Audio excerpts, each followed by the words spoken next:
Hi friends, நாங்கள் வீடு மாற்றிருக்கோம். நாங்கள் இருக்கிற தெருவிலேருந்து பக்கத்து தெரு தாங்க வந்துட்டோம். அக்காங்க தெருவுக்கு கிட்ட தான்.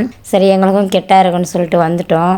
இங்கே பாருங்கள், அந்த வீடெல்லாம் சுத்தமாக கழுவி க்ளீன் பண்ணியிருக்கோம். நானும் வேதாவும் அம்மா நீங்களும் எவ்வளோ நேரம் கழுவுங்க, நானும் கழுவுறேன் கொடுமான்னு சொல்லி இருந்தது. மிது, கேத்ரின் இவங்கெல்லாம் அந்த வீட்டில் ஜாலியாக விளையாண்டு இருக்காங்க.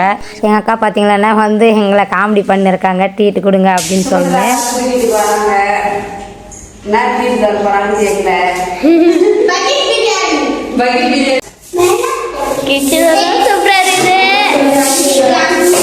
செவ்வாய்க்கிழமை நாங்கள் வீடு வாசலெல்லாம் சுத்தமாக கழுவிட்டோம். புதன்கிழமை காலையில் பால் காய்ச்சலான்னு கிளம்பி போயின்னு இருக்கோம். புது வீட்டுக்கு வாடகை வந்தாச்சு. என்னடா பேய் அறிஞ்ச மாதிரி இருக்கான். என்ன இந்த வீடு பிடிச்சிருக்கா? இவன் இப்பதாங்க பல்லளிட்டு இருக்கான். சுபத்ரா அந்த பயங்கரமா வேலையில் இருக்கு. பால் காய வைக்கிறதுக்கான். உள்ள மீனம்மா ஏதோ வேலை செஞ்சுட்டு இருக்காங்கல்ல. என்ன வேணுமா? ஓகே, சாமி ரெடி பண்ணிட்டு இருக்காங்க. வீடு பாருங்க, இதுதான் வீடு. ஆனால் இந்த முறை ரேக்கு வீட்டுக்கு வந்துட்டாங்க. வீடு அவங்களுக்கு எல்லாருக்கும் நல்லா பிடிச்சிருக்கான். இதாங்க கிச்சன். கிச்சனில் பால் காய வச்சுட்டு இருக்கோம். சுபத்ரா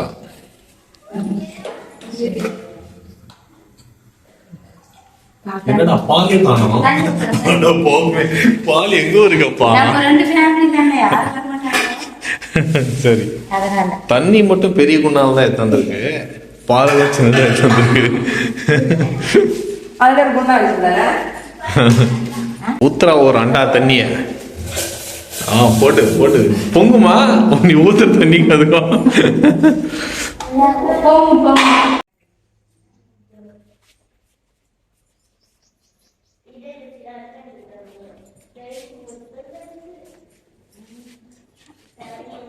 பால் பொங்குதா?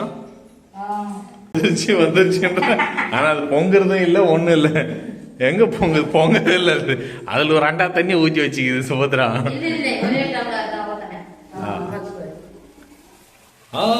பொங்கிச்சே பொங்கிச்சே பொங்கிச்சே. Very good, very good boy. இது வெளியிலிருந்தே கை தட்டுது பாஸ். அக்காவுக்கு ஃபோன் பண்ணியிருந்தேன். அக்கா ஒரு 6லேருந்து 7:30க்குள்ளே பால் காய்ச்சின வாக்கான்னு சொல்லிட்டு அக்கா 6 மணிக்கே வந்துட்டாங்க. இந்த பூஜை வேலையெல்லாம் பார்த்துக்கின்னு வழுகெல்லாம் வச்சு எல்லாமே ரெடி பண்ணி அக்கா தான் வச்சாங்க. நான் பால் மட்டும் தான் காய வச்சுன்னு இருக்கேன். அக்கா சாமி கும்பிட்டாங்க. ரொம்ப சூப்பராக கும்பிட்டு இருந்தாங்க. நான் இது வரைக்கும் கும்பிட்டுருந்தில்ல அந்த மாதிரி.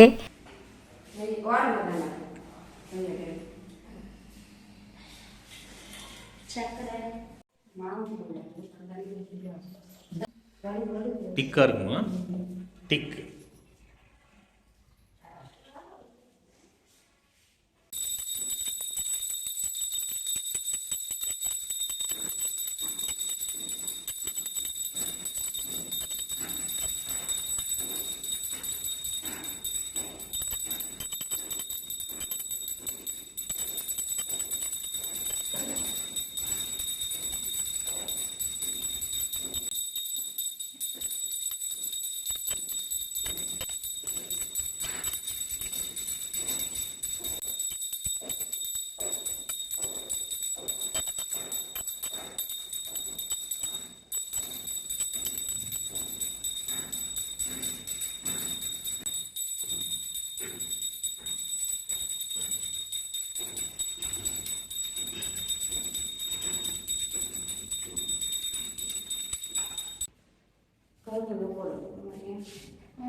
எங்கள் கேத்ரின் பாப்பா சித்தி என் ட்ரீட் கொடுங்க அப்படின்னு கேட்டுன்னு இருக்குது. கண்டிப்பாக நாங்கள் 3 ஃபேமிலி ஒன்றா இருந்து தான் ட்ரீட் கொண்டாடுவோம்.